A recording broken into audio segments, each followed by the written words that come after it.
Reporter का, stinger का कोई दोष नहीं। वो बेचारा तो सब बात पूछता है, लेकिन यहां से जाता है दिल्ली,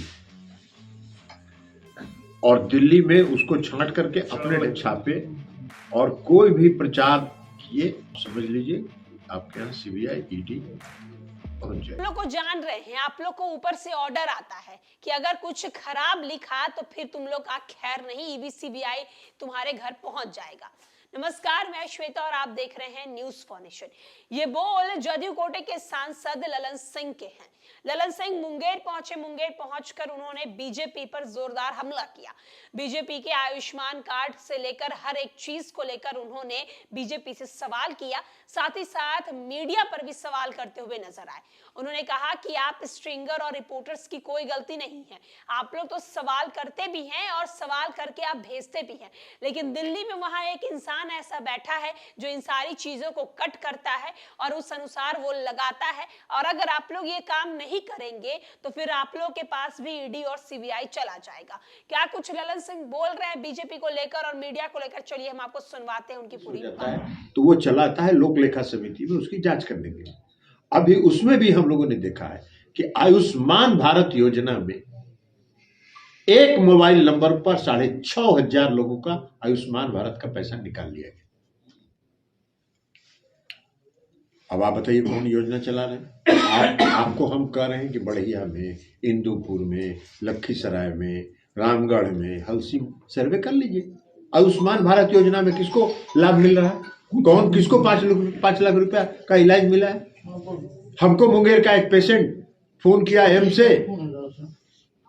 कि सर हमारा इलाज करवा दीजिए, हम आयुष्मान भारत का कार्ड लेके आयुष्मान एम्स में घूम रहे हैं, उठा के फेंक दे रहा है, कहता कि रखे रहिए आप अपने पास।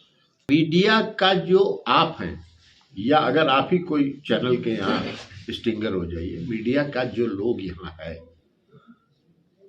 वो रिपोर्टर का, स्टिंगर का कोई दोष नहीं।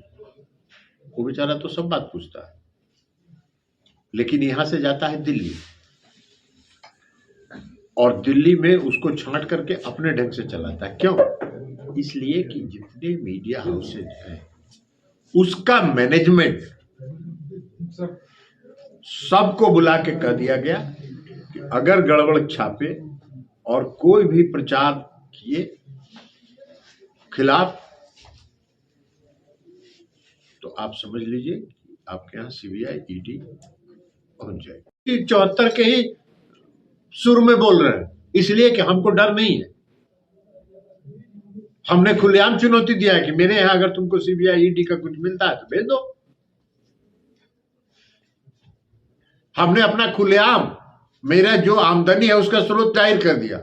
हमका मेरा आमदनी मेरे बाप दादा का दिया हुआ खेत, मेरा आमदनी लोकसभा के वेतन, और मेरा आमदनी मेरा मकान का किराया, इस 3 का आमदनी के अलावा चौथा 4 रुपया का मिलता हो तो मेरे यहाँ पहुंच जाओ। तो कहा नहीं मेरे यहाँ पहुंच पा रहा। ये आज तक नहीं हुआ, ये आज तक नहीं हुआ। देखिए निलंबित भी क्यों किया गया, क्या जरूरत थी निलंबित करने के लिए? भाई विपक्ष के सांसदों की क्या मांग थी?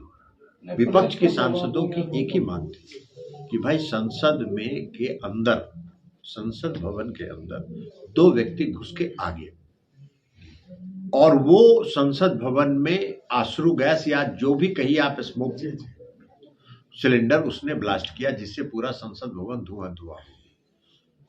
तो ये निश्चित रूप से सुरक्षा का चूक है। और जांच में बाद में पता चला कि भाई भारतीय जनता पार्टी के मैसूर के सांसद के अनुशंसा पर वो दोनों आए थे। तो विपक्ष की यही मांग थी ना, विपक्ष का और क्या काम है? विपक्ष का यही काम था ना, विपक्ष की यही मांग थी कि प्रधानमंत्री या गृह मंत्री सदन में आए और आके बताएं कि कहाँ चूक, क्योंकि यह कोई एक दिन की घटना तो है। बाद में अखबारों में आया कि इसकी योजना लंबे समय से बन रही थी। तो आईबी आपके नियंत्रण में है, आपके नियंत्रण में रॉ है, सारी संस्थाएं आपके नियंत्रण। वो संस्थाओं का खाली विपक्ष के नेताओं के यहाँ रेड करवाने के लिए है कि यह खबर भी आपको मिलनी चाहिए थी। तो नहीं अगर मिली आपको तो संसद में आके बताइए कि ये चूक हुई है और इसको ठीक करने के लिए ये किया जा रहा है।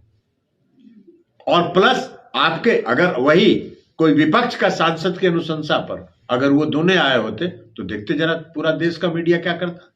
पूरा देश का मीडिया तूफान मचा देता कि फलनुमा के करे। और गलती से भी अगर वो उसमें से 2 मुसलमान निकल जाता तो होता कि पाकिस्तान का एजेंट है। तो ये बताइए, तो उस पर आप कुछ नहीं बोल रहे, चुप है। 10 दिन तक संसद में विपक्ष का मांग होता रहा, आप नहीं आए।